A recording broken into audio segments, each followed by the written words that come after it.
자, 2022학년도 고2 3월 모의고사 국어 영역 문학 출발하겠습니다. 자, 16에서 19번 문제. 자, 다음 그림 읽고 물음에 답하십시오 라고 되어 있죠. 자, 우탁에 시조가 한 편이 있고, 그 다음에 작자미상에 사설 시조가 하나 있네요. 그 다음에 수필이 한 편 있습니다. 자, 김상용의 백리금파에서라는 시조가 수필이 하나 있네요. 문제 먼저 짚어봅시다. 가나다에 대한 설명. 자, 이거는 뭐 맨 나중에 풀 문제이기도 한데, 선지를 먼저 보니까 1, 2, 3번은 가, 나, 다 이렇게 순서대로 되어 있죠. 조금 뭐 귀찮다 하더라도, 이거를 좀 이렇게 포인트를 주고, 가 보고 1번 제끼고, 나 보고 2번 제끼고, 다 보고 이제 3, 4, 5번 이런 식으로 들어가면 좋을 것 같아요. 그 다음에 17번 포인트 문제가 있네요. 기억과 니은에 대한 이해 이렇게 되어 있고, 이것도 좀 선지를 살펴줘야 됩니다. 그러니까 선지가 섞여 있는 건지 나눠져 있는 건지를 따져줘야 되는데, 선지가 이렇게 나눠져 있습니다. 그렇다면 우리는 뭘 할 수 있을까? 기억을 보고 먼저 1, 2, 3, 4, 5번을 이렇게 제껴 볼 수가 있을 것 같습니다. 그리고 18번 문제 다에 대한 설명, 그리고 19번 문제, 자, 박스 문제 나와 있죠? 이렇게 박스 문제 같은 경우에는 이게 해설서이기 때문에 미리 좀 박스를 보고 그 다음에 지문 들어가는 게 좋을 것 같아요. 자, 여기까지군요. 자, 그러면 19번 박스를 읽고 먼저 보도록 하겠습니다. 자, 해학은 제시된 사건이나 상황이 주는 메시지를 평가하고 그것이 웃음으로 이어지는 과정을 포괄하는 인지적 경험이라 할 수 있다. 자, 해학에 대한 어떤 그 개념 정의가 나와 있습니다. 자, 해학을 유발하는 요소에는 상황적 요소와 언어적 요소가 있다. 상황적 요소는 상황의 반전, 상황의 부조화, 상황의 전이 등을 통해, 언어적 요소는 과장과 희화와 재치 있는 표현을 통해 웃음을 머금게 하는 것을 말한다.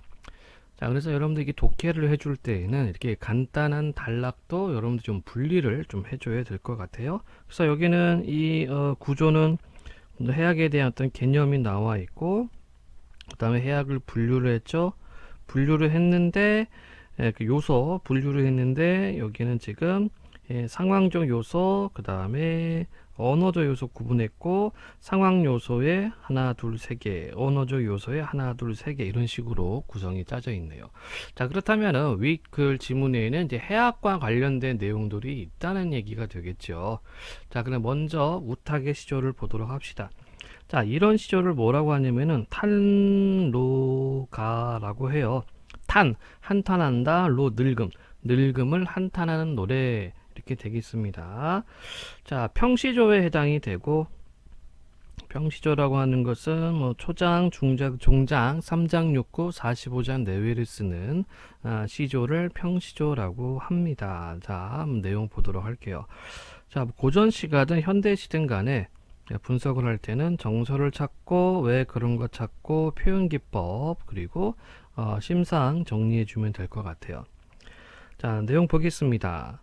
한 손에 막대 잡고 또 한 손에 가시 쥐고, 자, 여기 쓰인 표현법, 대꾸법. 늙는 길 가시로 막고 오는 백발 막대로 치렸더니, 뭐 여기도 거의 뭐 대꾸 형식이 되겠죠. 자, 그런데 또 하나 우리가 표현상의 특징을 잡아갈 수 있는 게 뭐냐면 추상의 구체화 볼 수가 있겠습니다. 자, 추상의 구체화라는 것은 뭐냐면 추상적인 것, 관념적인 것을 이렇게 사물화, 감각화하는 것을 추상의 구체화라고 하죠. 자, 늙는 길을 가시로 막아요. 오는 백발을 막대로 쳐요. 이게 바로 추상의 구체화입니다. 자, 그러면 늙는 길과 오는 백발은 뭐가 됩니까? 늙음이죠, 늙음. 그러니까 이거를 어떻게 한다? 가시로 막고 막대로 치려고 한다. 자, 그래서 이 시적화자는 늙음에 대해서 굉장히 좀 안 좋아하고 있다. 하긴 뭐 나이 먹는 거 누가 좋아하겠습니까? 네. 자, 종장입니다. 자, 종장 첫 마디는 삼음절로 고정이 되어 있죠. 자, 백발이 제 먼저 알고, 자, 의인화 들어갔네요. 의인화는 의인법, 의인화 똑같은 말이고요. 의인화는 그 대상을 사람처럼 대하는 겁니다. 그러니까 여기 백발, 흰머리가 지가 먼저 알고 지름길로 오더라 이렇게 되어 있습니다. 자, 그러면 이 가에서의 내용은 뭐가 됩니까? 바로 이제 늙음에 대해서 한탄하고 있는데, 그리고 늙는 게 싫어, 이것을 좀 막아보고 싶은데 백발이 자기가 먼저 알고 지름길로 왔다, 어느새 나 늙었다, 이런 의미가 되겠죠. 자, 그래서 우리가 지금 아까 19번 문제 박스를 보고 왔죠. 즉 어떤 그 해학 재미가 있단 말이에요. 그러니까 지금 이 가에서 느껴지는 재미는 바로 뭡니까? 어떤 표현과 상황이 되겠죠. 표현적인 측면도 있고 상황적인 측면도 있습니다. 그래서 늙는 것을 막으려고 엄청나게 노력을 했지만 결과적으로는 늙었다, 뭐 이런 의미로 우리가 받아들일 수가 있겠습니다. 자, 그러면 우리가 16번에 1번을 또 제껴볼 수가 있겠죠. 예. 자, 좀 이렇게 부지런을 떨어줘야 돼요. 그래야지 시간도 절약이 되고 문제를 좀 정확하게 풀 수가 있겠습니다. 자, 적절한 것은 1번 가는 추상적 관념을 구체적 대상으로 표현하여. 맞죠? 부조리한 사회현실을 고발한다. 뒷부분이 틀렸네요. 부조리한 사회현실하고 관계가 없고 개인적인 늙음에 대한 한탄이었습니다. 자, 다시 나 지문을 보도록 해보겠습니다. 자, 이런 거는 사설시조라고 하고요. 사설시조도 평시조랑 똑같아요. 초장, 중장, 종장으로 들어갑니다. 그래서 여기가 초장, 여기가 중장, 그리고 끝부분이 종장이 되겠죠. 자, 차이가 있다면 뭐냐면은 이 사설시조는 이 사설이라는 말 뜻이 이야기한다, 뭐 썰을 푼다, 뭐 이런 뜻이 있어요. 그래서 평시조에 비해서 중장이나 종장을 두 구 이상 늘려 쓰는 형태가 사설시조가 됩니다. 그래서 주로 이제 조선 후기 때 주로 이제 서민 계층에서 이 사설시조 많이 이렇게 창작을 했습니다. 양반들은 사설시조를 이렇게 창작하지는 않았는데, 그 이유는 사설시조 자체가 이제 격을 깨뜨렸죠. 파격이다 보니까 이 양반들은 그 체면과 채통을 중시하는 그런 부류였어요. 그렇다 보니 그냥 격을 깨뜨리는 그런 어떤 작품 활동은 거의 안 했습니다. 그래서 만약에 양반이 조금 길게 쓰고 싶다 그러면은 이제 연시조 형태로 창작을 많이 했죠. 자, 그러면 나시조 보도록 할까요? 님이 오마하간을 저녁밥을 일찍 지어 먹고 중문 나서 대문 나가 지방 위에 올라가 앉아. 자, 지방은 여러분들 문지방 알죠? 문지방. 예, 문지방입니다. 그러니까 대문의 문지방이니까 꽤 높아요, 여러분들. 민속촌에 있는 어떤 큰 집들이 있죠? 그 큰 대문 생각하면 되고, 거기 이제 문턱, 문지방 좀 이렇게 높게 되어 있죠? 자, 그러니까 지금 화자가 뭐 하고 있어요? 대문 나가 지방 위에 올라가 앉아 손을 이마에 대고 오는가 가는가. 자, 누구를 보고 있어요? 님이 오는가 가는가. 건너선 바라보니 검어 혜택, 뭔가 검고 흰 것이 서 있거늘. 저것이 의미로구나. 자, 여기서부터 이제 해학적인 표현들 많이 나옵니다. 벗어 품에 품고 심벗어 손에 쥐고. 자, 대구법도 있죠. 곤비, 님비, 님비곤비, 천방지방, 지방천방. 자, 여기 음성상징어를 이렇게 쓰고 있고, 막 이렇게 달려가는 모습, 급하게 달려가는 모습을 이렇게 표현을 했습니다. 진대 마른데 가리지 말고, 가리지 않고, 워렁통탕, 그러니까 우당탕탕. 자, 이것도 음성상징어예요. 우당탕탕 건너가서 정옛말 하려 하고 곁눈으로 흘기 보니 작년 7월 사헌날 껍질 벗긴 주출이 3대. 살뜰히도 알뜰하게도 날 속였구나. 자, 그래서 여기는 지금 해학적인 부분이 튀어나오고 있죠. 자, 님이 온다고 해서 저녁밥을 일찍 먹고 이제 밖에 나가서 기다리고 있는 겁니다. 그래서 언제 오나, 저 사람인가, 뭔가 사람인가 아닌가 막 이렇게 봤는데 뭔가 이게 검고 흰 게 서 있어요. 그래서 님이라고 생각해서 막 뛰어가서 본 거야.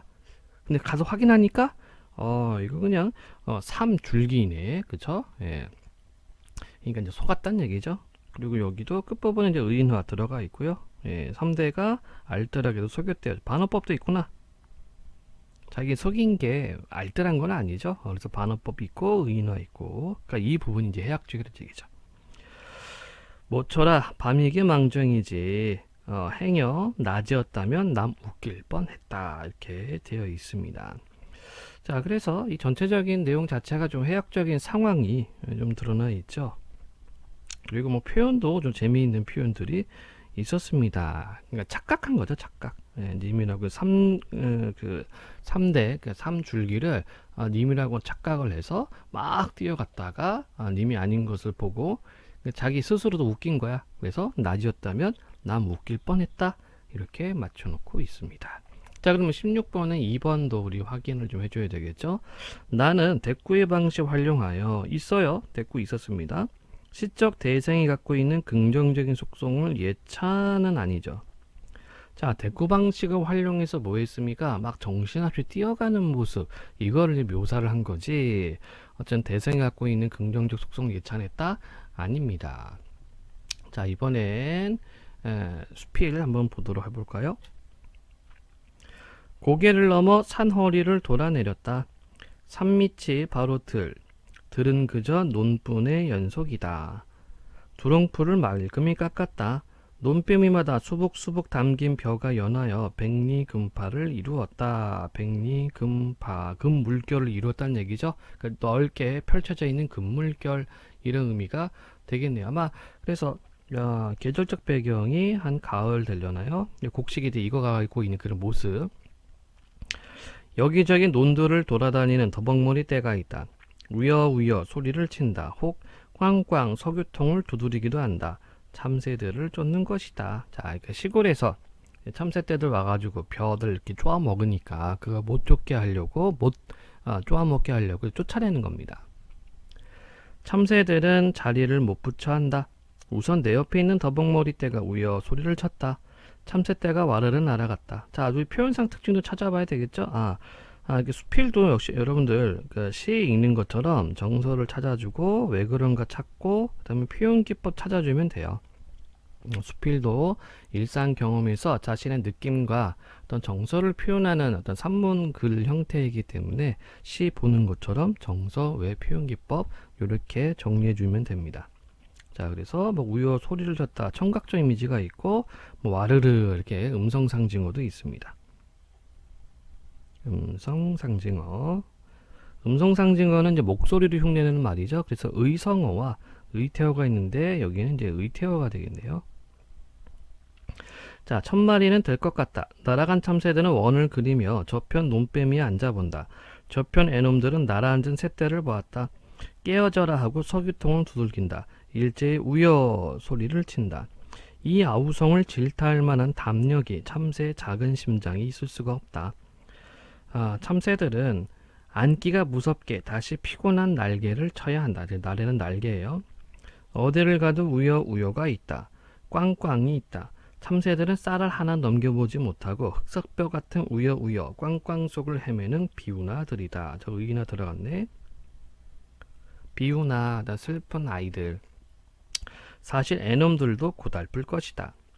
나와 내 당나귀는 이 광경을 한참 바라보고 있다. 나는 나귀 등에서 짐을 내려놓고 그 속에서 오뚜기 하나를 냈다. 자, 지금 여기 나라고 하는 사람 이제 글쓴이가 되겠죠?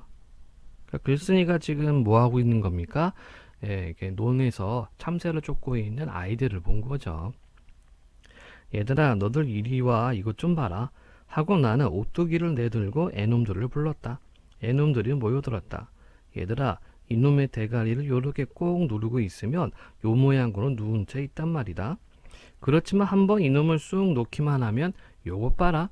요렇게 발딱 일어선단 말이야. 나는 서너 번 오뚜기를 눕혔다 일으켰다 하였다. 이것들을 너들에게 줄 테다.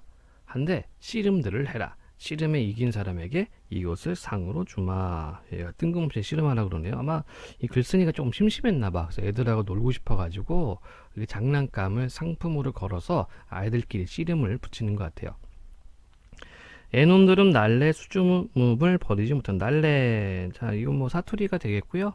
아마 북한 사투리, 이북 사투리, 빨리. 네. 어찌어찌 두 놈을 붙여놓았다. 한 놈이 안 앉기에 걸려 떨어졌다. 자, 안다리. 그쵸? 네. 여기 있군요. 희스릉기서 안다리 여기 평안도 사투리. 관중은 그동안은 열이 올랐다. 허리띠를 고쳐매고 자원하는 놈이 있다. 4, 5 승부가 끝났다. 4, 5번 승부가 끝났다. 아직 하지 못한 애놈들은 주먹을 쥐고 제 차례 오기를 기다렸다. 승부를 좋아하는 저급한 정렬은 인류의 맹장 같은 운명이다. 이때 저급한 정렬이 뜻하는 것은 이제 장난감을 차지하기 위한 아이들의 그 어떤 그 열기, 이렇게 볼 수 있겠죠. 결국 마지막 한 놈이 이겼다. 나는 씨름의 패배를 선언하고 우승자에게 오뚜기를 주었다. 참새들은 그동안 배가 불렀을 것이다. 아하, 요게 이제 어떤 해학적인 면모가 있네요. 어떤 상황적 해석이 되겠죠. 이리하여 나는 천석군이의 벼 2대를 횡령하고, 예. 자, 그러면 이 나라는 사람이, 나라는 글쓴이가 아이들하고 이제 씨름, 이렇게 상품을 걸고 씨름시킨 이유가 있네요. 그 참새들이 좀 불쌍하게 여겨진 겁니다. 그래서 참새들이 좀 벼를 먹을 수 있도록, 쌀을 먹을 수 있도록 이렇게 아이들을 불러 모았군요. 자, 이리하여 나는 천석군이의 벼 2대를 횡령하고 재산의 7전 가량을 손해 보았다. 7전은 지금 지금은 돈 화폐가 원 단위죠. 얘네는 옛날에는 이게 전 단위도 있었어요. 예. 1000마리의 참새들은 오늘 밤 오래간만에 배부른 꿈을 꿀 것이다, 이렇게 되어 있습니다. 자, 어떻게 보니까 또 이렇게 자연과 좀 함께 하려고 하는 마음, 그죠? 자연을 배려하는 마음, 그런 마음들도 이 작품에서 느껴집니다. 자, 그러면 뭐 16번, 18번 풀어도 되고요. 18번 바로 풀어도 되고요. 자, 18번 먼저 보도록 해볼까요? 글쓴이에 대한 이해로 적절하지 않은 것은 1번. 피곤한 나래를 통해 아이들의 회방으로 인해 앉을 자리를 찾아 헤매며 힘겨워하는 참새들의 모습 표현, 그렇고 흑사병 같다는 것을 통해 참새를 내쫓는 소리가 참새들에게는 위협이 되고 있음을 표현, 그렇고 애놈들도 고달플 것이다 해서 쌀알 하나 못 먹게 참새를 쫓아하는 더벅머리떼의 처지를 치근하게 바라본다, 그렇고요. 씨름들을 해라라 라며 하며 상으로 내건 오뚜기를 통해 고난을 딛고 이뤄지는 의지의 중요성 아이들의 강조. 자, 오뚜기를 상품으로 내건 이유는 좀 뭐랄까, 참새들을 좀 배려를 한 거죠. 그래서 아이들을 불러 모아서 참새들이 좀 배불리 그 쌀을 좀 먹을 수 있도록, 벼를 쫄 수 있도록 한 거고요. 5번, 저급한 정열이라 표현한 것에서 인간의 본능적인 승부욕에 대한 부정적 인식을 보여주고 있다. 아마 맞는 것 같기도 하고요. 그쵸? 그러면 가장 맞지 않는 것, 자, 여러분들 이 국어 문제에서 좀 이렇게 조심해야 될 게 뭐냐면, 적절하지 않은 것, 이렇게 적절성을 따지는 게 나옵니다. 국어 문제는 수학이나 그 과학처럼 정답을 찾는 문제가 아니에요. 그래서 가장 타당하지 않은 것을 골라야 됩니다. 즉, 선지 1, 2, 3, 4, 5번 중에서 가장 보편적으로, 일반적으로 가장 답이 되는 것, 가장 답이 되지 않는 것을 골라야 돼요. 자, 그렇게 놓고 본다면 4번과 5번 중에서 4번이 더 말이 안 되는 거죠. 즉, 오뚜기를 통해서 뭐 고난을 딛고 이루어지는 의지, 이런 것과는 이 수필하고는 관계가 없습니다. 그래서 답 4번으로 체크할 수가 있겠네요. 자, 16번에 3번 한번 확인해 볼까요? 특정 대상과 대화를 주고받는 방식을 통해 지나온 삶의 성찰 아예 맞지가 않습니다. 자, 4번, 가와 나는 화자의 공간 이동에 따른 정서 변화의 추이를 중심으로 시상을 전개하고 있다. 자, 먼저 가 같은 경우에는 탈로가였죠. 여기에 공간 이동 같은 건 나와 있지 않죠. 자, 그러면 이제 유력한 답 후보는 5번이 되겠고, 나와 다는 음성 상징어를 활용하여 작중 상황을 생동감 있게 나타내고 있다. 자, 음성 상징 한번 확인해 볼까요? 다에 우리 앞에서 참새다라는 와르르 있었고, 그다음에 나에서는 음성 상징은 또 어디 있었습니까? 곰비님비 님빈곰비 천방진방 지방전방 오렁퉁탕, 요게 있었죠. 자, 그래서 16번에 5번이 맞는 설명이 되겠네요. 이렇게 있으면 있는 겁니다. 자, 17번 포인트 문제. 아이고, 17번도 이제 기억 보고서 제게 되는데 그러지 못했네요. 자, 그럼 뭐 동시에 봐도 상관은 없습니다. 자, 17번 기억을 한번 보도록 해봅시다. 기억이 어딨지? 보이지가 않네. 17번. 니은은 오늘 밤이고, 참새들이 배부르게 먹고 오늘 밤 잘 보낸다, 이런 얘기가 되었죠. 기억 부분이 밤, 모처라 밤이게 망정이지 행여 낮이었다면 나 웃길 뻔했다. 자, 그래서 기억이 있어 밤은 지금 자신의 어떤 그 흔히 말하는 쪽팔 살림을 숨길 수 있는 그런 시간대가 되는 거고, 니은에서의 밤은 참새들이 배불리 먹을 수 있는 밤이 되겠네요. 자, 1번 기억은 님을 만나게 된 설렘을 아니죠. 2번 기억은 님이 부재하는 원망 아니고, 3번 자신의 행동에 대한 자부심 아니고, 4번 내적 갈등에서 벗어나는 평온 아니죠. 그러니까 이렇게 만약에 우리가 얘기한 것처럼 기억을 보고 먼저 제꼈으면은 금방 풀 수 있는 문제가 또 17번 문제였어요. 저 5번 기억은 자신의 행동이 감춰진 것에 대한 안도감을 맞죠. 니은은 자신이 행동한 결과에 대한 만족감. 그렇죠. 그건 다 5번이 되겠네. 이렇게 이제 푸는 방식입니다. 그래서 아까는 이 문제를 좀, 그 17번을 문제 풀 때 기억 부분 보고서 먼저 제껴야 되는데, 내가 지금 깜빡하고 그냥 지나왔습니다. 자, 18번 문제 보도록 해볼까요? 아까 했구나. 글쓴이 적절하지 않은 거 했고, 19번 문제 이제 박스였고, 해악에 관련된 내용이었습니다. 자, 1번 가에서 거스를 수 없는 백발을 가시와 막대로 막으려는 상황이 부조화를 이루며 웃음이 유발된다. 그렇죠? 이제 부조화는 좀 이렇게 논리적이지 않고 조리에 맞지 않는 것. 맞는 설명. 두 번째, 나에서 임으로 확신했던 것이 주출이 3대로 밝혀지며 상황이 반전되는 것에서 웃음 유발. 좋습니다. 세 번째, 다에서 아이들이 참새를 쫓는 것에 관심을 두던 상황이 오뚜기를 쟁취하기 위한 씨름에 몰두하는 상황으로 전이 되며 웃음 유발. 좋습니다. 네 번째, 가에서 늙음이 오히려 빠르게 다가온다는 것을 지름길로 오더라로 다에서 참새에게 쌀알을 배불리 먹게 해준 일을 벼 2대를 횡령한 것으로 재치있게 표현한 것에서 웃음 유발. 좋습니다. 5번 나에서 임을 만나기 위해 버선과 신을 신지 않고 허둥대는 모습을 다에서 우승자가 오뚜기를 상으로 받고 기뻐하는 모습을 과장하여 희화한 것에서 웃음 유발. 자, 다에서 오뚜기를 상으로 받고 기뻐하는 것은 희화화는 아니죠. 이 부분이 틀렸네. 답 5번. 자, 이렇게 문제 풀어주시면 될 것 같고요. 자, 또 다른 지문들 보도록 해보겠습니다. 22에서 25번은 아니고요. 자, 화면 올라갑니다. 자, 26에서 29번 김주영의 고기잡이는 갈대를 꺾지 않는다. 이게 되겠죠? 소설이 되겠네. 자, 역시 문제 먼저 파악하도록 하겠습니다. 윗글의 서술상 특징, 그리고 포인트 문제, 함정의 모순, 그 다음에 문맥의미 파악하기. 자, 이 문맥의미 파악하기는 읽어가면서 푸는 겁니다. 자, 29번 보기 선생님 질문에 대한 답으로 적절하지 않은 것은, 자, 박스 문제 나와 있죠. 문학작품에서 박스는 항상 먼저 읽고 들어가. 이게 해설서이기 때문에 먼저 읽고 들어갑니다. 자, 그럼 29번 박스 보고 지문풀이 진행하도록 할게요. 선생님, 이 작품을 감상할 때는 그날 밤을 전후로 달라지는 인물의 행동과 심리, 사건의 전개 양상에 주목하는 것이 중요합니다. 자, 그날 밤이라고 포인트를 줬습니다. 작품에 나타난 시간의 흐름을 아래와 같이 정리할 때 그날 밤 이전과 이후에 변화된 것이 뭔지를 파악해 볼까요? 자, 그래서 이 박스를 통해서 우리가 짐작할 수 있는 것은 이제 그날 밤을 기준으로 해서 인물의 행동 양상이 달라진다는 거죠.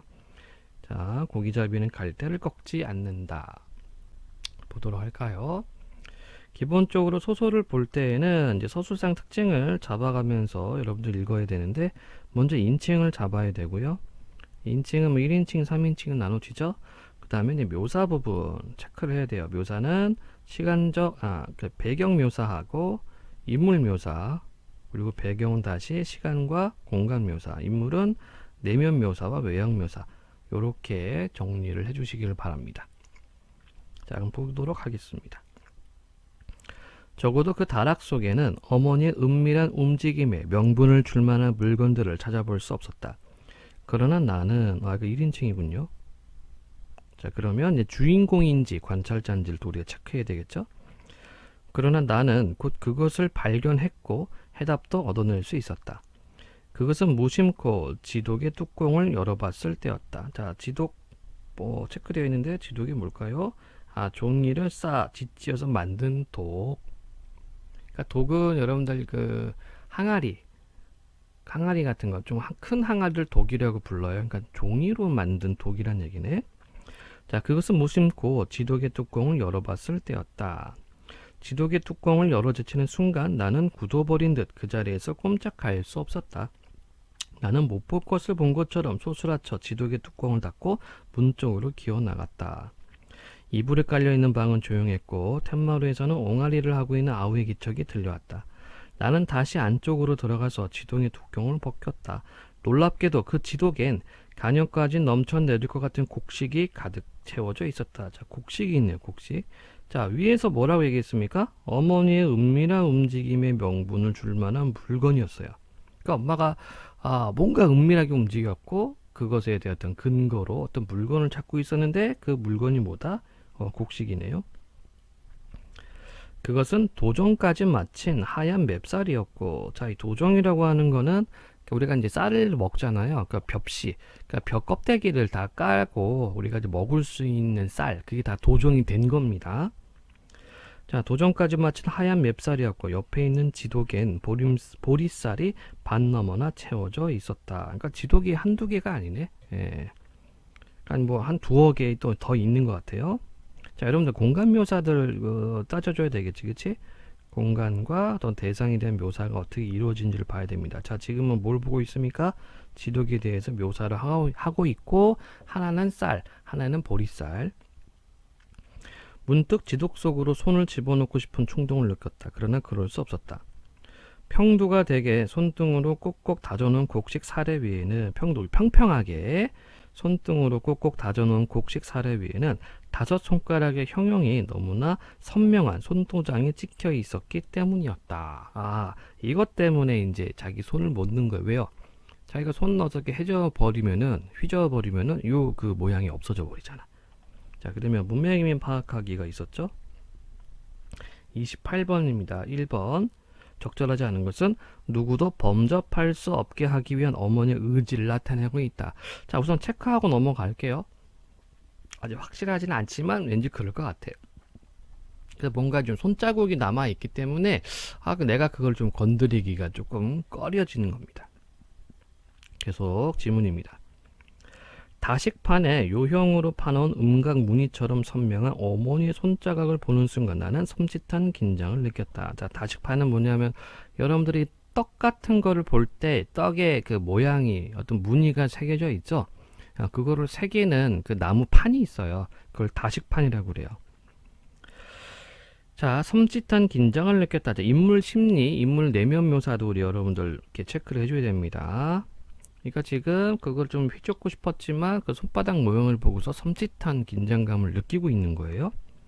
그것은 함부로 범접할 수 없는 장군의 견장과 같은 것이었다. 견장, 이렇게 남학생들은 나중에 이제 군대 갑니다. 그러면 이제 어깨에다가 그 계급장을 달죠. 그걸 견장이라고 그래요. 내가 만일 그 쌀독 속을 해적여 놓게 되면 어머니는 당장 다른 사람의 범접을 눈치채게 될 것이었다. 어머니가 곡식을 다루는 꼼꼼한 경계심이 그 손자국에는 선명하게 드러나 있었다. 어머니는 심란해질 때, 그리고 우리들의 모습에서 찢어지는 가난을 목도했을 때 이 다락으로 올라와서 지도개 뚜껑을 열어보곤 했을 것이었다. 자, 지금 이 사람 뭐 집은 좀 가난합니다. 찢어지게 가난하다라고 되어 있죠. 그럴 때마다 어떤 이 쌀을 모아왔다는, 이 곡식을 모아왔다는 얘기네요.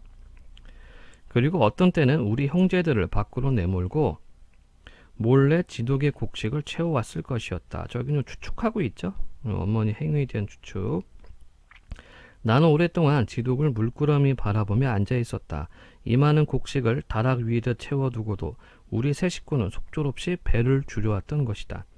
나는 어머니 스스로 파놓고 있는 함정의 모순을 어떻게 사겨내야 할지 전혀 궁리가 닿지 않았다. 자, 그럼 이때 함정의 모순은 뭐예요? 가난해. 그쵸? 가난합니다. 집은 가난한 상태야. 가난한데 곡식을 모으고 있어요. 왜? 이게 이제 함정의 모순이라는 얘기죠. 자, 그때처럼 어머니를 미워했었던 적은 없었다. 자, 밉다. 자, 심리 나왔죠? 자, 요것을 보고 어머니를 미워합니다. 우리는 배고파가지고 먹을 것도 없는데 곡식을 이렇게 모아두니 왜 이걸 모아두는 거야? 라는 심정. 단 한 톨의 손상인들 결코 용납하지 않겠다는 어머니의 섬찟한 의지를 손자국에서 발견한 순간 나는 사냥꾼에게 불을 맞고 죽을 때를 기다리는 짐승처럼 처절한 기분이었다. 자, 이렇게 또 심리가 나오고 있죠. 앞에서는 섬찟한 긴장을 느꼈고, 그리고 미웠고, 그리고 처절한 기분이 들고요. 곡식들이 지독 간욕으로 넘쳐날 것 같이 채워질 동안 어머니는 얼마나 많은 손자국으로 채워지는 곡식을 가늠해 왔을까? 추측. 그리고 굶주림 속에서도 어머니 스스로 만든 위안 속에서 살아온 것이었다. 그 곡식이 밥이나 죽으로 둔갑하지 않는 한 그것은 언제까지나 어머니의 곡식일 뿐 우리 세 식구의 곡식은 될 수 없었다. 그러나 바로 그때였다. 마루로부터 하락되어 온 아우의 다급한 말소리가 들려왔다. 혜야, 엄마 온다. 이렇게 되어 있네요. 자, 그러면 니은 부분 2번 어머니가 허용하지 않은 공간에 출입한 것을 들킬까 염려하는 마음이 담기도 맞죠? 그리고 아까 1번도 역시 맞는 설명이 되겠습니다. 자, 그리고 바로 넘어가는 것이 아니라 이 27번 함정의 모순을 우리가 볼 수가 있어요. 자, 내용이 중략에 걸려 있고 내용이 다른 내용으로 넘어가 버리죠. 그러면 이 포인트 문제 우리가 풀어볼 수가 있겠습니다. 자, 적절한 것 찾기. 1번 곡식을 많이 모았지만 정작 모은 곡식을 숨겨 가족이 굶주리게 하는 것을 의미한다. 오, 맞는 것 같아요. 나머지 2, 3, 4번 확인하겠습니다. 명분이 있을 만한 물건들이 없었음에도 어머니가 다락을 소중히 여겼던 것을 의미하는 건 아니고, 명분이 있을 만한 물건 있었죠. 곡식. 다락에 채워놓은 자물쇠가 도난의 위험을 근본적으로 막을 수 없다는 것을 이거는 조금 이따가 또 봐야 될 것 같아요.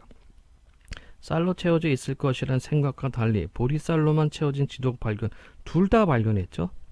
쌀로 채워진 것하고 보리쌀 둘 다 발견했습니다. 곡식을 온전히 보관하기 위해 지독을 이용했지만 곡식의 누린내를 막을 수 말도 안 되죠. 아마 1번일 거예요. 1번인데 이따가 우리 3번도 다시 체크 확인해 보도록 하겠습니다. 자, 다시 지문을 보도록 하죠.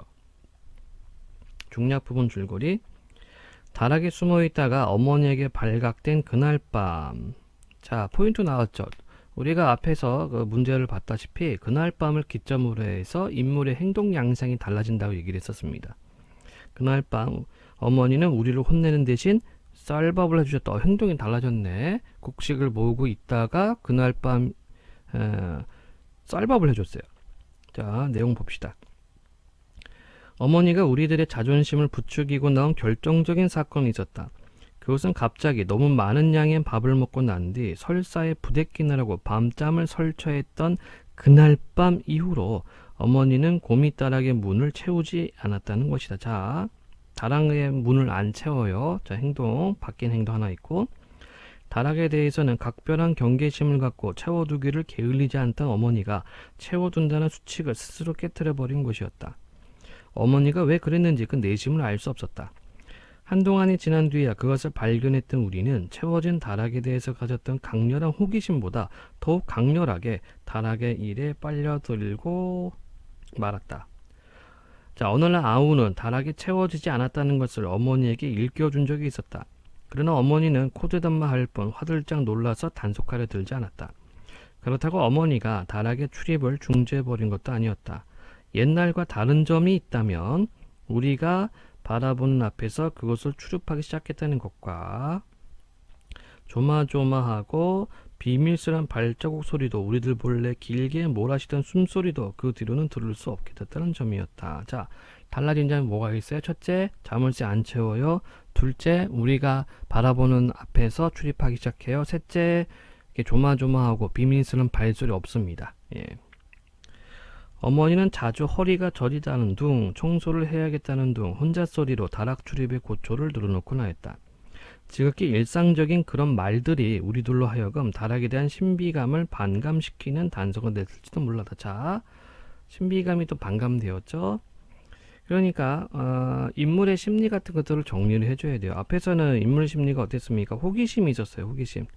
엄마가 다락을 채워놓고 우리들 몰래 다락을 들락날락 할 때 호기심이 있었고, 그 다음에 그 지독을 발견했을 때 섬찟한 긴장을 느꼈고, 당시에는 어머니가 미웠고 처절한 기분이 들었습니다. 그러다가 어머니가 이제 다락을 오픈한 순간, 그렇죠? 그날 밤 이후로는 이 다락에 대한 신비감이 떨어지기 시작하네요. 자, 그렇다 해서 다락에 대한 원천적인 호기심이 희석되진 않았다. 다만 호기심의 방향이 바뀌어진 셈이었다. 그 다락에 자물쇠가 채워져 있는 동안 그것은 오직 어머니의 것이었다. 그런데 다락문이 개방된 이후로 그것은 우리 세 사람 모두의 것이 되었다. 아우와 나 사이에 은연중에 지켜진 관행이 따른다면 내가 학교에서 생활하는 시간을 제외한 모든 시간을 아우와 짝이 되어 보낸다는 점이었다. 심지어 측간을 가는 일조차 행동통일이 되어야 직성이 풀렸다. 그런데 어느 날이었다. 그날 우리는 한 길에 있을 아이들을 찾아서 큰 길, 한 길은 큰 길이에요. 아이들을 찾아서 무심코 고삿길을 벗어나고 있었다. 그때 아우는 걸음을 딱 멈췄다. 희야, 집 비워두고 우리 둘 다 나가면 안 된다. 아우의 반란은 의외였다. 자, 아우의 반란, 문맥의미 파악하기 보도록 하겠습니다. 28번에 3번. 행동통일이 되어왔던 관행을 나가 깨트리려 한 일에 대한 아우의 불만을 표현하고 있다. 아우의 불만인가? 자, 우선 보류해두겠어요. 전체적인 의미가 아직은 잘 잡히지 않았기 때문에 보류해놓고 다시 지문 보도록 하겠습니다. 우리는 어머니가 돌아온다는 보장이 없는 시각이라면 종일토록 줄곧 집을 비워두고 쏟아냈기 때문이었다. 그것이 어머니에게도 그랬겠지만 우리들에게도 편했다. 이렇게 되어 있네요. 니는 가기 싫어졌나? 아니다. 가고 싶다. 아하. 형에 대한 불만은 아니죠? 니는 가기 싫어졌나? 아니다. 가고 싶다. 라고 했어요. 자, 그렇다면은 아까 28번 3번 행동통일이 되어왔던 관행을 나가 깨트려 한 일에 대한 아우의 불만 표현, 불만이 아니죠. 나에 대한 불만이 아니라 뭔가 조금 좀 마음에 좀 걸리는 일이 있다는 얘기죠. 우선 답은 3번으로 체크해 놓고 4, 5번도 확인하겠습니다. 그런데 왜 앙탈이고?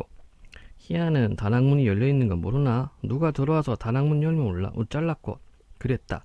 그제서야 나도 뒤통수가 찡했다. 자, 그러면 이 동생이 반란한 이유는 뭡니까? 바로 이 다락을 지키고 싶은 마음.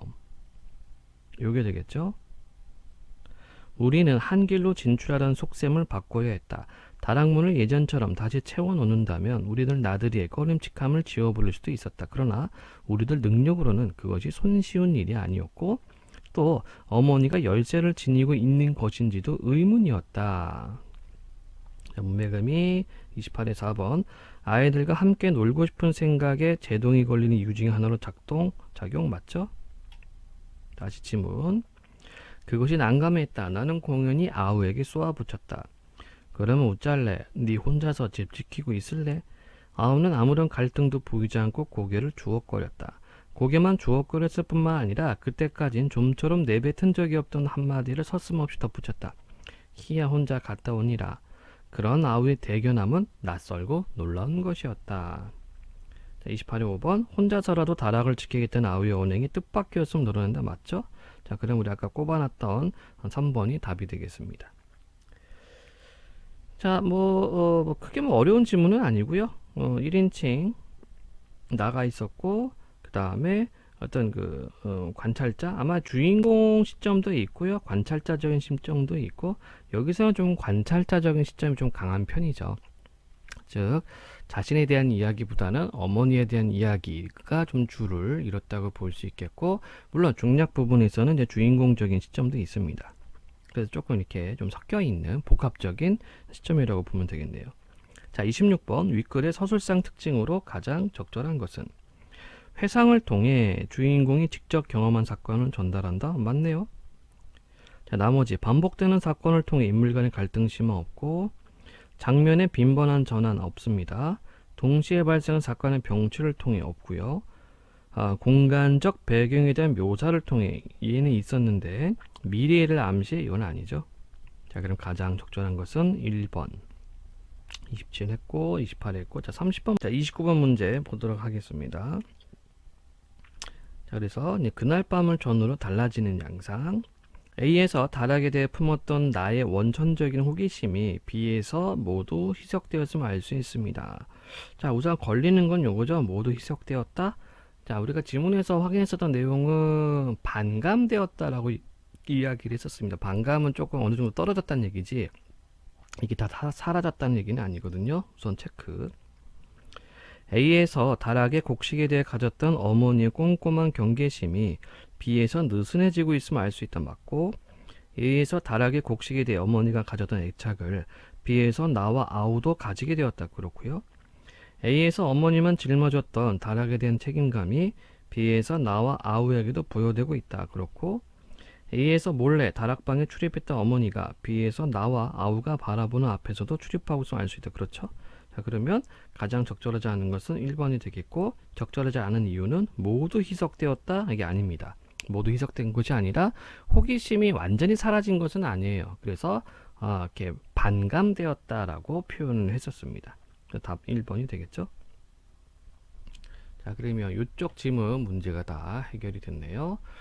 자, 다음 문학 지문도 점핑 해보도록 하겠습니다. 35에서 37번 지문이 되겠고, 문제 먼저 보면, 자, 가와나의 표현상 공통점, 현대시 두 작품이 있죠. 그 다음에 포인트 문제, 기억과 니은. 자, 이것도 마찬가지로 끊어져 있습니다. 이번에는 좀 기억 보고서 다 제껴보도록 할게요. 37번 가와 나에 대한 엮어읽기 과제 수행 이렇게 되어 있고, 이것도 뭐 다 보고서 풀어야 될 것 같아요. 자, 그러면 지문 보도록 해볼까요? 시를 여러분들 분석할 때에는 제목을 먼저 봐야 돼요. 이 제목이 시적 대상입니다. 그래서 이 시적 대상에 대한 화자의 정서가 어떻게 튀어나오는가를 찾아주셔야 되고, 시는 항상 정서 찾기, 왜 그런 정서가 있는지 파악하기, 그리고 표현 기법, 그리고 이제 심상 정리하면 됩니다. 자, 나희 덕에 그 복숭아 나무 곁으로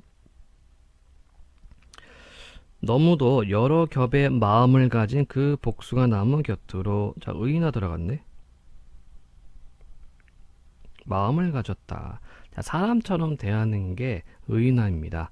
보통 이 감정 표현은, 문학에서 감정 표현은 사람만이 하는 것으로 이렇게 설정되어 있다고 생각하면 돼요. 자, 너무도 여러 겹의 마음을 가진 그 복숭아 나무 곁으로. 나는, 자, 표면적 화자가 드러나 있죠. 화자가 겉으로 드러나 있습니다. 표면적 화자. 나는 왠지 가까이 가고 싶지 않았습니다. 자, 복숭아 나무 그러니까 여기 인식은 좀 부정적이네. 좀 멀리 한다는 얘기죠. 그 이유는 여러 겹의 마음을 가졌으니까. 아마 복숭아 나무가 좀 이렇게 겹겹이 껍질이 이렇게 되어 있나? 저도 잘 모르지만 아마 그런 것 같아요. 자, 흰 꽃과 분홍 꽃. 자, 흰색, 분홍색, 자, 색깔 나와 있고요. 색채. 흰 꽃과 분홍 꽃을 나란히 피우고 서 있는 그 나무는 아마 사람이 앉지 못할 그늘을 가졌을 거라고 멀리로만 지나쳤을 뿐입니다. 자, 지금 멀리하고 있죠? 좀 거리감이 느껴집니다. 자, 그러면 여러 겹의 마음을 가졌다는 의미가 바로 요거네. 흰 꽃과 분홍 꽃을 가지고 있다. 그러니까 색깔이 여러 개구나. 그러니까 이 시적 화자는 어떻게 느낀 거야? 아, 쟤는 마음이 여러 개일 거야. 이렇게 파악한 것 같아요. 자, 그러면 멀리로만 지나쳤을 뿐입니다. 이렇게 돼 있네. 자, 36번에 1, 2, 3, 4, 5번 제껴볼까요? 동경 아니죠? 기대감 아니죠? 대상에 대한 이질감? 먼저 요거는 말 될 것 같고, 대상에 대한 상실감? 글쎄. 자, 대상에 대한 거리감 있죠? 자, 그럼 우리 한 3, 4, 5번 요렇게만 나중에 확인을 해보도록 하겠습니다. 자, 계속 질문이에요. 흰 꽃과 분홍 꽃 사이에 수천의 빛깔이 있다는 것을 나는 그 나무를 보고 멀리서 알았습니다. 좀 거리를 떨어져 보니까 수천의 빛깔이 있다. 이렇게 얘기를 했죠. 눈부셔 알았습니다. 자, 이 수천의 빛깔을 어떻게 표현해요? 눈부시다고 표현했어요. 피우고 싶은 꽃빛이 너무 많은 그 나무는 그래서 외로웠을 것이지만, 자, 왜 외롭다고 표현할까요? 자, 피우고 싶은 꽃빛이 너무 많다. 이거 뭐랑 연결돼? 여러 겹의 마음을 가졌다. 이거랑 연결이 되죠. 그러니까 나는 이 나무를 멀리 했어요. 그러니까 외로웠을 것이지만 외로운 줄도 몰랐을 것입니다. 그 여러 겹의 마음을 읽는데 참 오래 걸렸습니다. 자, 여기는 이제 그 화자의 인식 전환이 생겨나고 있네요. 흩어진 꽃잎들 어디 먼데 닿았을 무렵 조금은 심심한 얼굴을 하고 있는 그 복숭아 나무 그늘에서 가만히 들었습니다. 저녁이 오는 소리를. 자, 여긴 도치가 되겠죠? 도치가 되고, 그 다음에 이 시적 화자의 거리가 어떻게 돼요? 거리가. 여기는 이제 멀리 있었는데 여기는 가까움 이렇게 됐죠.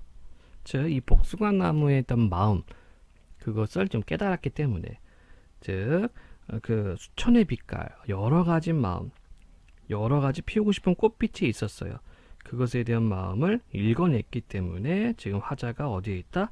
예, 복숭아 나무 곁에 있다. 그러면서 그 복숭아 나무 그늘에서 가만히 들었습니다. 저녁이 오는 소리를 이렇게 표현했습니다. 자, 그리고 끝부분에는요, 저녁이 오는 소리를 그 추상의 구체화가 되겠죠. 아까 앞에서 말한 것처럼 추상적인 것을 좀 이렇게 감각화하는 것, 즉 저녁이라고 하는 것은 시간이죠. 시간은 요 관념적인 겁니다. 추상적인 거예요. 이것을 소리, 예, 청각화했습니다. 그래서 추상의 구체화가 되겠네요.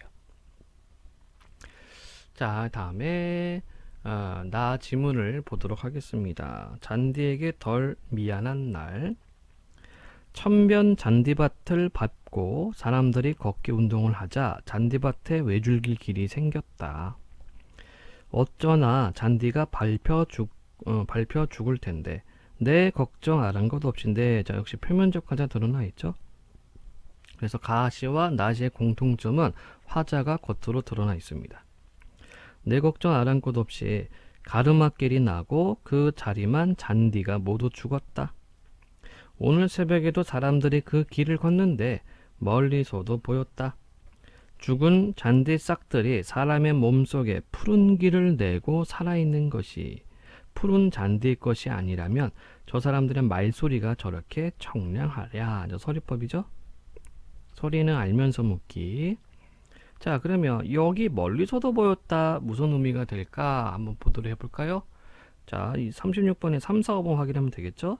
자, 3번에 일체감, 실망감 아니고 니은은 관심 이렇게 되어 있습니다. 자, 그럼 가장 타당한 게 뭐가 될까요? 5번이 될 거예요. 그래서 가에서의 멀리는 심리적 거리감을, 그 다음에 니은에서의 멀리서는 이 관심이죠. 관심. 사람들한테 관심을 갖게 되는 거죠. 자, 그래서 여기까지 한번 끊고 전체적인 내용 한번 살펴보면은 자, 잔디밭에 있는데 잔디밭으로 길이 난 겁니다. 시적화자가 처음에는 어떻게 생각해요? 잔디밭 모두 죽었네. 이거 어떻게? 이렇게 생각한 거죠. 사람들 때문에 잔디밭 죽었네. 어떻게? 했다가 그 길을 따라서 사람들이 걸어 다니고 운동하고 걷기 운동하면서 말소리가 들리고 그쵸? 그러면서 사람들의 말소리가 청량하다. 맑게 들린 거죠. 밝게 들린 겁니다. 맑고 밝게 들린 거예요. 그러면 사람들의 말소리가 맑고 밝게 들린 게 무엇 때문에? 푸른 잔디. 저것 때문에 맑게 들리는 거구나. 즉, 길이 나면서 푸른 잔디는 죽어버렸지만 그 푸른 잔디가 사람들의 어떤 마음을 맑게 만들었구나. 이렇게 느낀 거죠. 자, 계속 보겠습니다. 걷는 사람들의 웃음소리, 얘기소리에서 싱싱한 풀꽃 냄새가 난다. 여기에는 공감각 들어갔네요. 소리는 청각적인데 냄새가 난다. 청각의 후각화. 그제서야 나는 잔디가 죽은 것이 아니라 사람들에게 길을 내어주고 비켜서 있거나 아예 사람 속에서 꽃피고 있음을 안다. 이 부분이 깨달음이 되겠죠. 그렇듯 언젠가는 사람들도 잔디에게 자리를 내어준다는 것도 알겠다.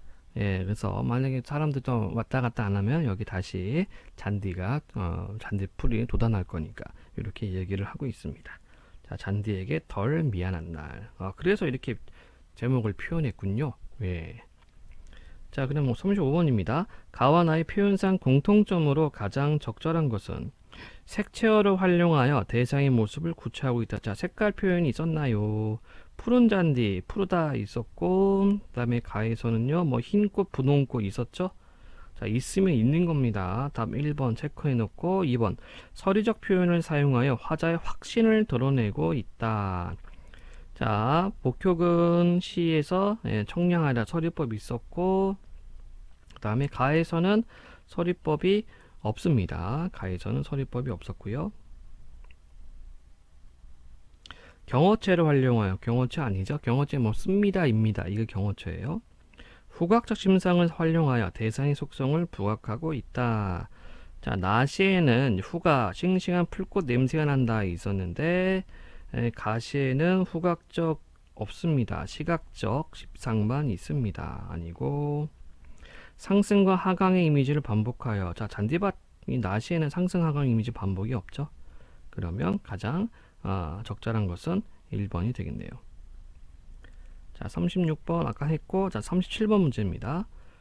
자, 다음은 가와 나에 대한 엮어 읽기 과제 수행록이다. 과제를 수행한 결과로 적절하지 않은 것은 공통점, 인식의 변화 과정을 담고 있다. 그쵸? 깨달음이 있었어요. 시적 대상 의미, 가, 복숭아 나무, 타인, 나, 자연, 잔디, 자연물, 시상, 흐름에 따른 감상, 사람이 앉지 못할 그늘을 가졌을 거에서 타인에 대한 선입견이 나타난다. 희상 인식, 피상적 인식은 뭐냐면 겉에서 드러나는 인식이란 얘기예요. 그걸 내가 느낀다는 얘기입니다. 나, 잔디가 모두 죽었다 해서 자연물에 대한 단편적 인식이 나타남. 그렇고, 자, 새로운 발견, 흰 꽃과 분홍 꽃 사이에 수천의 빛깔이 있다 해서 타인의 본모습 발견, 푸른 잔디의 것이 아니라면 저 사람들의 말소리가 저렇게 청량하려 해서 자연물과 사람들의 관계 발견. 맞죠? 자, 인식 변화. 외로운 줄도 몰랐을 것에서 욕심을 버리고 다른 사람을 위해 자신을 희생하는 타인 없어. 욕심을 버린다? 자, 잔디가 죽은 것이 아니라 사람 속에서 꽃피고 있으면서 자연물이 사람들에게 생명력을 전해준다. 인식 뭐 그렇고. 결과 복숭아 나무 그늘에서 가만히 들었습니다 해서 타인을 진정으로 이해하고 교감. 그렇죠? 언젠가는 사람들도 잔디에게 자리를 내어준다 해서 죽음이 생명으로 이어지는 자연의 순환적 원리를 깨달아. 요게 그거군요.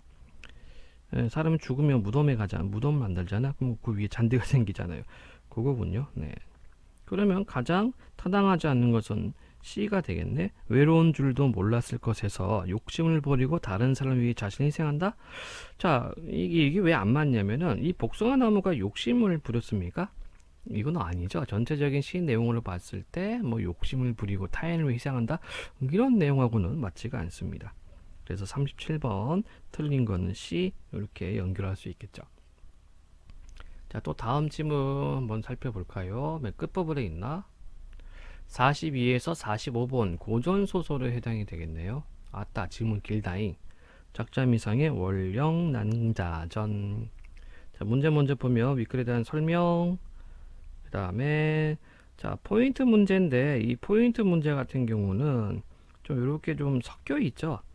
1, 2, 3번 같은 경우에는 기억, 니은, 리을 요거는 먼저 볼 수가 있고 4, 5번은 나중에 봐야 될 것 같아요. 그 다음에 45번 박스가 있고요. 자, 빈칸치기, 가로치기 45번 박스 읽고서 지문 보도록 하겠습니다. 자, 월영낭자전은 주인공의 결련 과정에서 자, 결연은 뭐냐면 만남이야, 만남. 남녀의 만남. 혼사를 어렵게 만드는 혼사 장애 모티프를 바탕으로 이야기가 전개되고 있다. 자, 모티프라는 것은 이야기 요소입니다. 반동인물이 지위, 재물 등을 이용해 주인공과 강제 결혼을 시도하는 과정에서 권력의 폭력성이 드러나고 대립이 심화된다. 한편 반동인물에게 용기 있게 맞서는 데서 주인공의 윤리적 가치관, 비범함과 지략이 부각되며 흥미가 더욱 고조되는 서사적 특징을 보인다. 고난을 주체적으로 극복해 나가는 주인공의 모습이 당대 여성 독자들의 호응을 얻었고 근대적 여성상을 제시한 작품으로 평가받고 있다. 그럼 전체적으로 봤을 때 이 박스를 통해서 우리가 확인할 수 있는 것은 뭔가 좀 이렇게 자기가 좋아하는 사람이 있었는데 반동인물 때문에 그게 잘 이루어지지 않죠. 근데 그것을 아주 지혜롭게 극복해 나간다. 이런 의미가 되겠네요. 자, 보겠습니다. 앞부분 줄거리. 선녀였던 월령은 호원의 딸로 태어나. 자, 이거를 적강 모티프라고 그래요. 적강 모티프. 그러니까 하늘에서 그 인물이 하늘에서 내려왔다. 이런 얘기입니다. 최상서 아들 희성과 정혼하고 월기탄 귀걸이를 징표로 준다. 모해로 부모를 잃은 월령은 상을 치르려고 소주에 이르는데 월령의 현숙함을 듣고 소주자사 위원은 차인을 보내 호인하는 뜻을 전한다. 자, 그럼 이 소주자사 위원이라는 사람, 얘가 이제 반동인물이 되겠죠?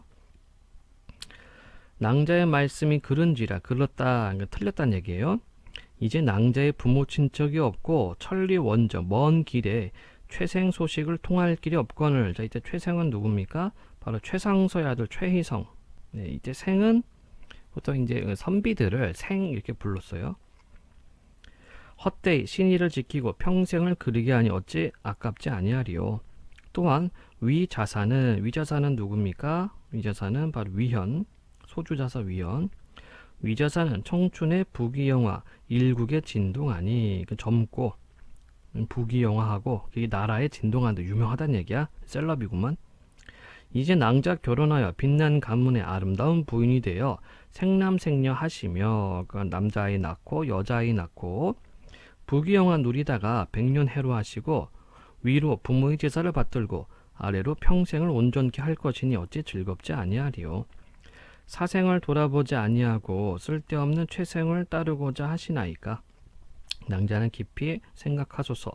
불현즉 도리어 큰 화가 있을지라 후회하여도 미치지 못하리다. 자, 여기 지금 말하기 방식을 보니까 여긴 좀 회유하고 있죠? 회유, 설득하고 있는데 여기서 설득 방식은 뭡니까? 아, 너 그 위자사하고 소주자사 위원하고 결혼하면은 이런 아주 좋은 일이 있을 거야. 너 기대해. 이거 얘기하고 있고, 그 다음에 끝에 가서는 불현즉 도리어 큰 화가 있을 것이라 후회하여 또 미치지 못하리다. 그럼 약간의 위협도 가하고 있네요. 자, 그래서 이 소설들 볼 때에는 인물들의 그 말하기 방식들 체크 포인트입니다. 꼭 확인을 해주셔야 돼요. 하거늘 낭자가 변색, 얼굴색이 변하고 대로 크게 화내며 왈. 비록 규중에 있어 배운 곳은 없으나 인륜 대절은 안 한 인륜, 그러니까 인륜, 사람의 어떤 큰 예의범절, 윤리는 아니 어찌 불측한 말로 감히 욕되게 하느냐. 그대는 자사의 형세를 자세히 알거니와 나도 사대부 여자로 도리가 있거늘 비례를 행하라. 비례를 행하라 희롱하니, 비례 예의가 아닌 것을 행하라 희롱하니 어찌 방자치 않으리요. 굉장히 좀 윤리적인 가치관이 있고 굉장히 뭔가 좀 당당합니다. 즉시 노복을 불러 등을 내치니 차인이 무료하여 돌아와 낭자의 활용월태며. 자, 여러분들 고전 소설 읽을 때 조심할 게 뭐냐면은 이 시간과 공간이 휙 바뀌어요. 시공의 바뀜이 순간적으로 일어납니다. 그래서 이런 것을 반드시 끊어가며 잘 봐야 돼요. 다시 한번 봅시다. 즉시 노복을 불러 등을 내치니, 사람들을 내치니 차인이 무료하여 돌아와. 끊어야 돼. 그러니까 그 윗부분에서는 이 여자, 이 원령 낭자하고 이야기를 한 거고, 그 다음에 이 돌아와 여기부터는 이제 그 소주자사 위원하고 또 이야기를 하는 겁니다. 이렇게 휙 바뀌어요. 이거 여러분들 반드시 체크해 줘야 됩니다. 낭자의 활용 월태며, 꽃 같은 얼굴, 달 같은 모습, 그래서 미인을 의미하는 말이에요. 화영월태. 수작하던 말, 수작 주고받던 말을 자세히 고하는데 자사가 듣기를 다하고 차탄할, 자사는 위헌이 되겠죠. 자사가 듣기를 차탄하며 한탄하며 말하기를,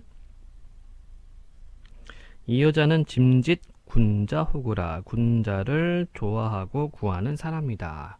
군자는 이제 그 유학에서 얘기하는 성인이 되는 과정을 거치는 사람, 그러니까 이제 도 닦는 사람이죠. 그러니까 공부하는 사람의 선비죠. 쉽게 생각하면은 이렇게 생각하면 됩니다. 그러니까 자기 수양을 하면서 끊임없이 공부하고 정진하는 사람이 군자예요. 자, 이 여자는 짐짓 군자 호구라, 천만금이라도 달라지 못하거니와 내 만일 이 여자를 구하지 못하면 맹세하고 이 세상에 살지 못할지. 더 반했다, 그쵸? 더 뿅 갔네요. 하고 한 꾀를 내어 일봉 서간을 만들고 편지 봉채를 차려 시비를 주며 와. 시비는 이제 하녀가 되겠죠? 하녀를 주며 말하기를, 자, 이 편지를 쓰고 하녀한테 줬어요. 호부에 가서 여차여차 하라 하고 보내니라. 여차여차, 그럼 뒤에 있는 내용 나오겠죠? 각설에 이제 앞에 내용 끊고 한편 이런 얘기입니다. 자, 그래서 뭐 정리하자면은 이제 소주자사위원이 그 낭자한테 보냈던 사람이 돌아왔고 이야기를 들었어요. 이야기를 들으니까 너무 좋아. 너무 예뻐. 그리고 좀 사람 됨됨이, 이 원령 낭자 됨됨이도 너무 좋아. 그래서 더 반했어요. 그래서 하나의 계책을 냈죠. 각설 낭자가 차인을 보내고 우울한 마음과 혈혈한 일신을 진정치 못하여 차탄함을 맞이 아니하더니 시비 들어와 고하되 경성 최상석댁 노복이 서간을 드립니다 하고 서간과 금함을 드리거늘 금함 뭐 금으로 된 상장가 보네. 낭자 시비를 명하여 함을 열고 보니 명주 10여 필과 황금체단이 들어있는지라 낭자 미소하고 시비로 하여금 서간을 보라 하니 그 서간의 말 경성 최생은 두 번 절하고 호낭자 좌하에 올리옵나니 슬프다.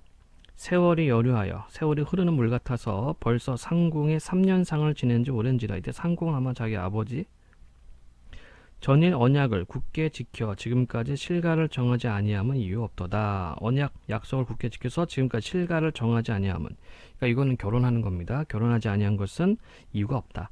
낭자를 저버리지 아니함이니 이제 10여 너복과 조그마한 보배를 보내나니 이것이 소소하나 행장을 차려 전일 정한 언약 약속을 이룸이 또 아름답지 아니하려. 낭자는 빨리 돌아와 고대하오는 마음을 저버리지 마옵소서. 허다한 많은 말을 다 못합니다 하였더라. 자, 그러니까 여기는 편지는 무슨 내용입니까? 우리가 약속한 거 있으니까 빨리 와서 우리 결혼하자, 이런 의미가 되겠죠. 낭자 듣기를 다음에 위 자사가 보낸 줄 알고 냉소하기로 눈치챘어. 자, 그러면 요 편지 내용은 뭡니까? 요 편지 내용은 요거 여차여차 하여라, 이 내용이 되겠다. 그쵸? 그러니까 가짜로 편지 써서 너 이쪽으로 와서 결혼하자, 이런 의미가 되겠죠. 자, 이윽고 하더니 12등을 불러왈 최상의 서간을 보시고 냉소하시니 어쩐 일이십니까? A 부분 봉서를 보니 의심이 많도다. 최생이 나를 데려가려 할진대 천리 원정의 노복만 보내지 아니할 것이요. 자, 이 말은 뭡니까? 최상이 직접 와서 나를 데려갈 것이다라는 얘기예요. 또한 서간의 말씀은 심히 허소하니 의심이 두 가지요. 자, 허소하다 아마 거짓 같다, 이런 얘기가 되겠죠. 최생의 글씨는 사람마다 칭찬하는 바이나 글씨 이같이 무식하니. 야, 글씨 굉장히 못 썼나 보다. 의심이 세 가지요. 나의 월기탄은 보내지 아니하였으니. 자, 월기탄이 뭡니까? 바로 이 부분 쭉 징표, 그쵸? 네 가지요. 최상선은 본대 정직한 군자라 어찌 원로 먼 길에 이렇듯 보배를 보내리요. 의심이 5가지라. 이는 위 자사가 나를 반드시 속이고자 하는 일이라 어찌 경솔이 발행 떠나리요. 자, 굉장히 조목조목 이렇게 분석질을 했습니다. 자, A 부분 문제 한번 보도록 해볼까요? 44번 문제가 있었네. 자, 보기 빈칸에 들어갈 말을 A에서 찾아 정리한 내용으로 적절하지 않은 것은 낭자는 시비에게서 서간의 내용을 듣고 띠리리를 들어 위 자사가 자신을 속이려고 보낸 것을 바로 눈치챈다. 1. 최생이 자신에게 그간의 안위를 묻지 않음. 요거 있었나? 2번 최생이 먼 길에 노복만 보낸 일이 의심스러움이 있었고, 최생이 썼다는 서간의 내용이 허술하고 빈약함이 있었고, 정원의 징표로 삼은 물건을 전달하지 않고 월기탄이 있었고, 보배를 보낸 것이 최상서의 인물됨의 반행동. 그렇죠? 1번이 답이 되겠네요. 요건 내용 자체가 없었습니다. 이 원령당자 굉장히 똑똑한 사람이네. 자, 질문 계속 볼게요. 유모와 시비 등이 이 말을 듣고 탐복함을 맞이 아니하더라. 낭자 즉시 봉서를 담아 편지를 담아 그 노복으로 금백 체단을 도로 금함에 넣어 보내니 그 노복 하직하고 가는지라. 다시 돌려보낸 겁니다. 각설. 자, 또 끊어야 되겠죠? 그래서 위에서는 그 위자사가 거짓 편지를 써서 선물과 같이 보냈는데 이거를 원령낭자가 간파했어요. 각설. 이때 자사 묘한 계고를 내어보내고 내념 생각하되 내 비밀한 계교는 유식한 남자로 속을 찐데 또한 어린 여자가 어찌 의심할 바가 있으리요. 자, 이거는 지금 스스로 자뻑 모드가 되겠다. 그쵸? 전문 용어로 자뻑. 자기야 스스로 만족하고 있어요. 뭐 자만이라고 할까요? 하고 기다리더니 문득 노복이 헛되이 옴을 듣고 대경 크게 놀라 발을 구르며 물어서 말하길 네 어찌 헛되었는가. 노복이 가로되 여차여차 하옵기로 봉소와 금함을 도로 올립니다. 중략. 자, 그럼 이때 여차여차는 지금 원령낭자가 이것을 조목조목 반박한 거죠. 그 눈치를 이렇게 챈 그런 내용들이었습니다. 자, 그러면 기억과 니은에 대해서 우리가 문제를 풀 수 있을 것 같아요. 아이고, 1, 2번만 우선은 제껴보도록 해보겠습니다. 3번. 자, 기억은 인물 간에 내재된 갈등을 직접 언급하여 사건 전개 방향을 뚜렷하게 한다? 아니고.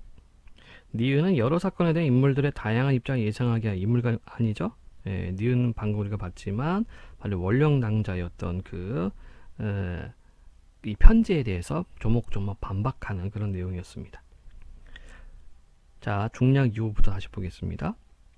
우리 등은 위 자사의 명을 받아 낭자를 모시러 왔사오니 낭자는 바삐 가시면 좋거니와 불현즉 이 비수 아래 논란 혼백이 될 것이니 어찌 청춘이 아깝지 아니하려요.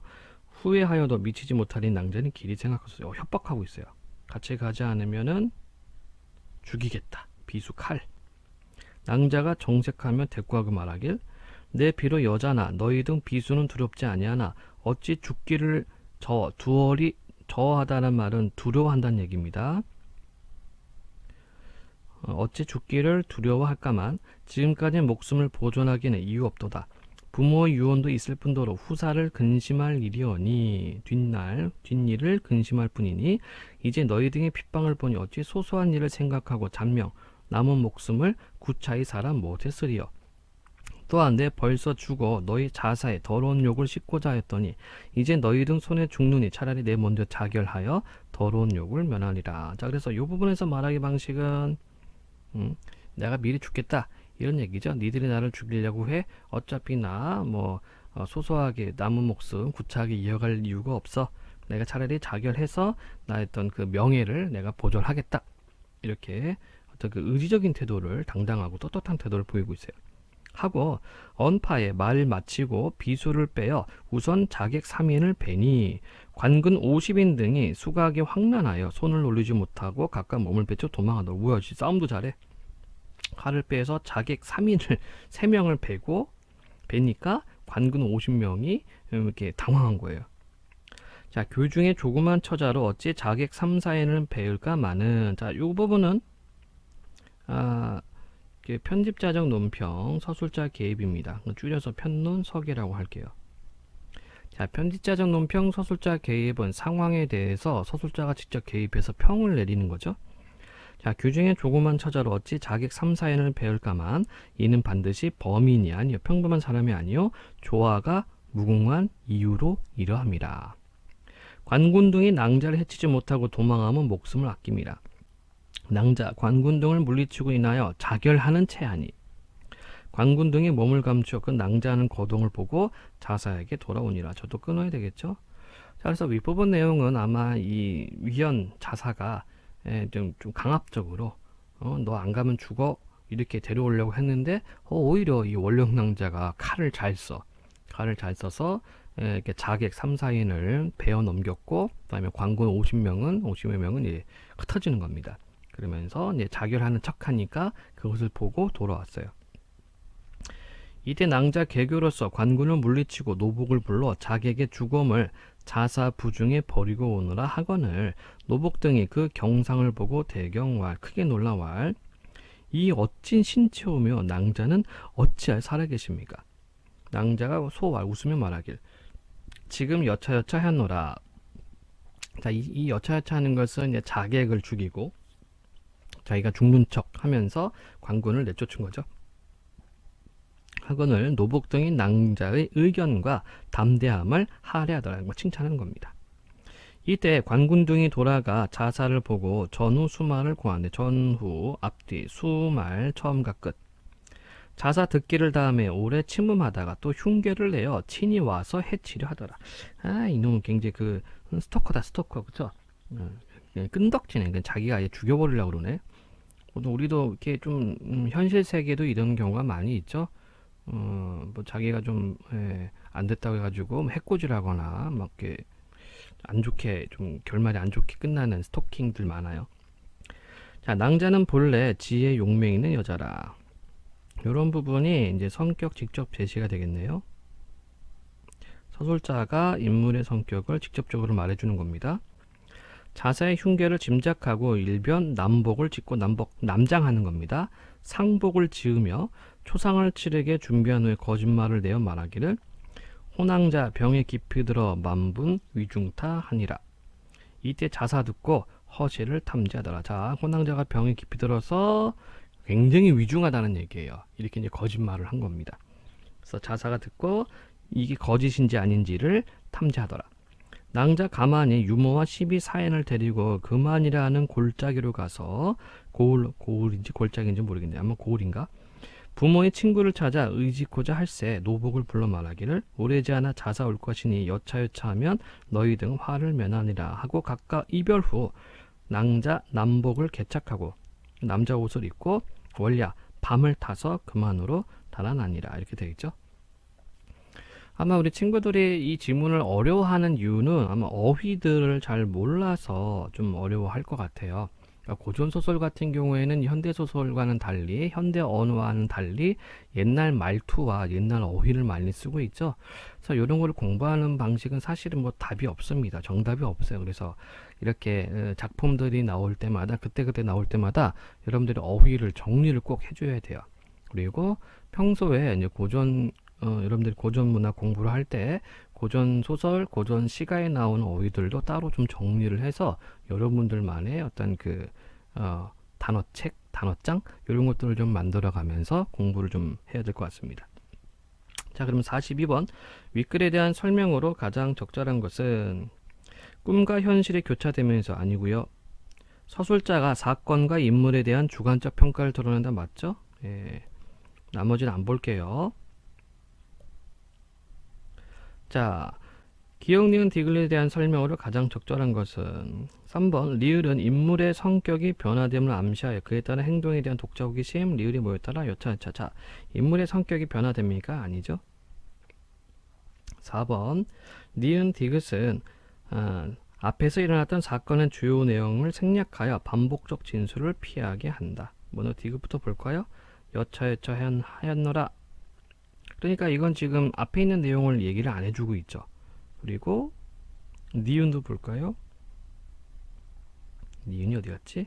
기억이 여차여차고, 네, 여기 있군요. 노복이 가로되 여차여차 엽길. 역시 마찬가지입니다. 앞에 있는 내용을 좀 이렇게 생략하는 그런 표현이 여차여차죠. 자, 그러면 43번에 4번 니은 디귿은 앞에서 일어났던 사건의 주요 내용을 생략하여 반복적 진술을 피한다. 맞는 설명이죠. 자, 5번도 볼까요? 디귿 리을은 인물이 앞으로 취할 행동을 알려주어 독자들의 인물의 성격을 짐작하게 한다. 자, 리을 같은 경우 여차여차하면 자, 인물의 앞으로 일어날 행동을 알려주고 있습니까? 아니요. 알려주지 못하고 있죠. 그러면 43번의 답은 4번이 되겠습니다. 자, 그리고 44번 아까 했고 45번 문제 적절하지 않은 것. 자, 1번 부귀 영화를 누리는 위 자사가 지위와 재물을 이용하여 강제 결혼을 하려는 모습에서 훈사장애 모티프가 드러나고 무기를 든 관군들이 위 자사의 명령에 따라 낭자를 납치하려는 데서 권력의 폭력성이 자행되는 모습 드러나 있고 사대부 여자의 도리를 들며 위 자세의 위력에 저항하는 모습에서 인륜을 중시하는 주인공의 가치관이 있고 부모의 유언을 따르고 후사를 잇기 위해 목숨을 보존하려는 데서 땡. 자, 목숨을 보존하는 것이 아니라